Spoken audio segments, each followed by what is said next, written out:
Hola, ¿qué tal? Muchas gracias por estar aquí. Les invito a que le den like a este video si les ha gustado, también a que se suscriban a mi canal. También me pueden encontrar en X como se volve y finalmente les invito a que busquen mis artículos escritos, que son versiones más extensas de las videos columnas con información para que la puedan consultar y cotejar. Estos se publican en el sitio en un 2x3. Muchas gracias. Hola, ¿qué tal? Mi nombre es Sebastián Olvera y esta es mi columna semanal a la que he decidido titular Andrés Manuel, ¿transformación o cambio? Un balance del sexenio. Transformar proviene del latín transformare, que puede interpretarse como modificar algo. Cambiar, por otra parte, proviene de cambiare y es sustituir una cosa por la otra. En términos sociopolíticos, los cambios son procesos que generan variaciones en áreas de la realidad, mientras las transformaciones son alteraciones profundas del orden social. Por ello, históricamente, los procesos de transformación son menos frecuentes que los de cambio. Andrés Manuel López Obrador llegó al poder con la promesa de llevar a cabo una transformación profunda de México. Según precisa él mismo en la página 231 de su libro Gracias, la cuarta transformación gira alrededor de 4 ideas fundamentales: rescatar a las instituciones políticas del Estado, cambiar el modelo económico, moralizar al gobierno y crear una nueva corriente de pensamiento. No se puede negar que a lo largo del sexenio que está por terminar se han producido cambios remarcables. Algunos de ellos son la notable reducción de la pobreza, cierta recuperación de la soberanía nacional, el aumento histórico del salario mínimo, la construcción de megaproyectos de infraestructura o el alto crecimiento económico del sudeste del país. Entre la intención y el hacer, no obstante, hay un tramo de realidad que no puede ser ignorado. No es fácil transformar la realidad, pues esta es el producto de fuerzas sociohistóricas de larga data.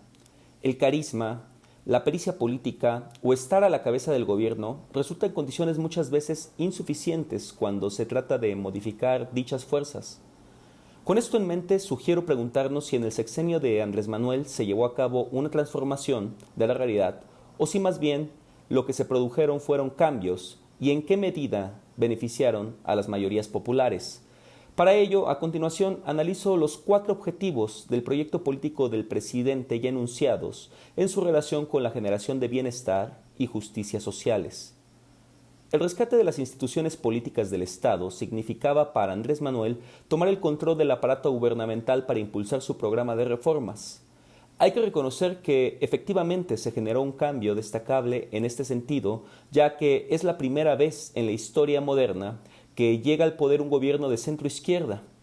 Algunos de sus logros más relevantes en términos de gobernabilidad son eliminar el fuero presidencial, canalizar 2.7 billones de pesos para financiar programas sociales, disminuir el robo de combustible, llamado huachicol, a niveles inferiores al 6%, o incrementar la recaudación fiscal hasta conseguir una cifra récord de 3.5 billones de pesos.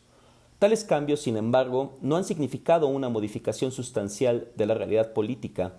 A pesar de que Morena ha reducido el poder de las élites, éstas siguen ejerciendo una considerable influencia sobre el sistema en su conjunto. Son ejemplos de ello los políticos criminales, como Francisco Cabeza de Vaca o Miguel Ángel Yunes, que continúan en posiciones de poder, o los grandes empresarios corruptos como Salinas Pliego y Germán Larrea, que siguen amasando grandes fortunas. En cuanto al cambio de modelo económico, AMLO promovió políticas sociales dirigidas a sectores vulnerables y una reforma laboral que facilitó la organización sindical, además de un incremento del salario mínimo sin precedentes en décadas.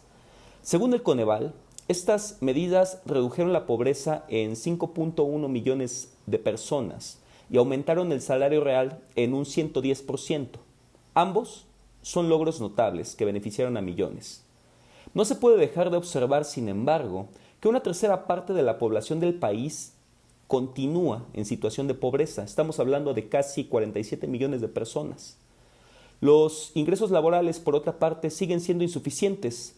Para que el salario mínimo lograra cubrir la canasta básica ampliada recomendada por el Coneval, debería de ser de al menos 554 pesos. Esto es 2 veces mayor al salario mínimo actual, vigente.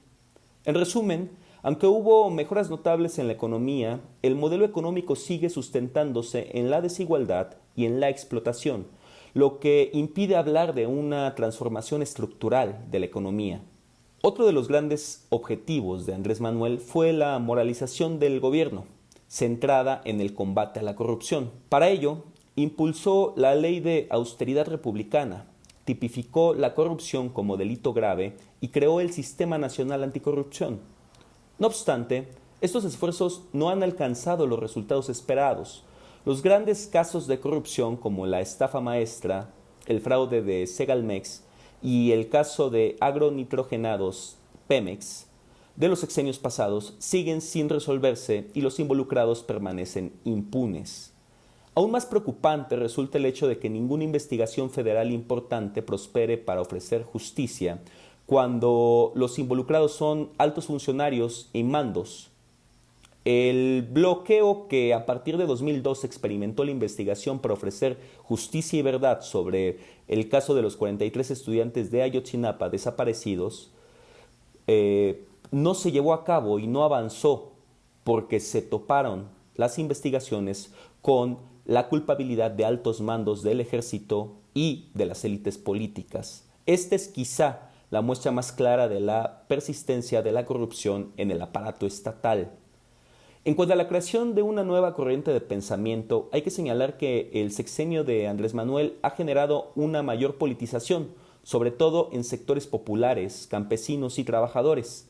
La Mañanera y los medios independientes críticos han modificado el espectro de la comunicación política, desarticulando el monopolio informativo de los grandes medios de comunicación. Sin embargo, este proceso no está exento de contradicciones. Aunque más gente opina sobre política, las capacidades críticas y la emisión de puntos de vista propios siguen siendo limitadas. La defensa de los logros del gobierno en muchos casos ha eclipsado el sentido crítico necesario para avanzar en un cambio de mentalidad más contundente. Por otro lado, el reformismo nacionalista de Andrés Manuel ha generado confusión. Pareciera que todo mal es obra de la corrupción, y se obvian entonces problemas igual o más graves como la explotación, la violencia de género o la inseguridad. Además, el gobierno ha incurrido en excesos al atacar desde su palestra a organizaciones y actores que defienden causas justas. En 2019, Andrés Manuel llamó radicales de izquierda conservadores a los miembros del Frente de Pueblos en Defensa de la Tierra y el Agua, lo que contribuyó a generar un ambiente hostil que desembocó en el asesinato de Samir Flores, activista indígena. No podemos decir que esto fue culpa directa de Andrés Manuel, pero sus comentarios sí ataron el contexto. Lo peor es que no hubo un acto de disculpa y hoy, a casi 6 años de distancia, continúa impune este crimen. Entonces, ¿cuál es el saldo del sexenio? Todo parece apuntar a que la idea de una transformación profunda terminó por materializarse en los cambios que le fue posible impulsar al gobierno. López Obrador quiso modificar el sistema mediante reformas que no tocaran los intereses de las élites. Esto fungió como una limitación en los cambios que promovió. Lo anterior no anula que, pese a sus limitaciones, el sexenio de Andrés Manuel ha generado una experiencia de mejora para millones. Esta experiencia, aunque aún no es bienestar, es percibida como un cambio positivo por mucha gente, lo que no es menor. Reconocer esto, por otra parte, no debe impedirnos ver las limitaciones que persisten. México sigue siendo el país en donde la desaparición de los 43 normalistas de Ayotzinapa permanece sin resolverse a 10 años de que esto sucedió. También es el lugar en el que 3 de cada 10 personas no logran salir de la pobreza, hagan lo que hagan. Asimismo, es el país en donde la juventud encuentra más fácil ingresar a las filas del crimen organizado que acceder a educación de calidad o empleos dignos. Finalmente, es el lugar en el que las mayorías trabajadoras enfrentan largas jornadas laborales a cambio de salarios que no alcanzan para lo básico. No quiero sugerir que la persistencia de estos problemas es responsabilidad completa de Andrés Manuel López Obrador. Transformar una realidad como esta no puede ser ni un proceso breve de 6 años, ni la obra de una sola persona. Para conseguir bienestar y justicia sociales, la participación de las mayorías populares en la vida política del país es imprescindible. Apoyar a candidatos progresistas, salir a las calles esporádicamente y criticar al neoliberalismo, aunque son avances, aún pueden desdoblarse en acciones más contundentes. Una lección para el segundo gobierno de la 4T a cargo de Claudia Sheinbaum es que la acción organizada e independiente del pueblo trabajador es fundamental para impulsar los cambios que son convenientes, exigir los que son necesarios y detener los que resultan perniciosos.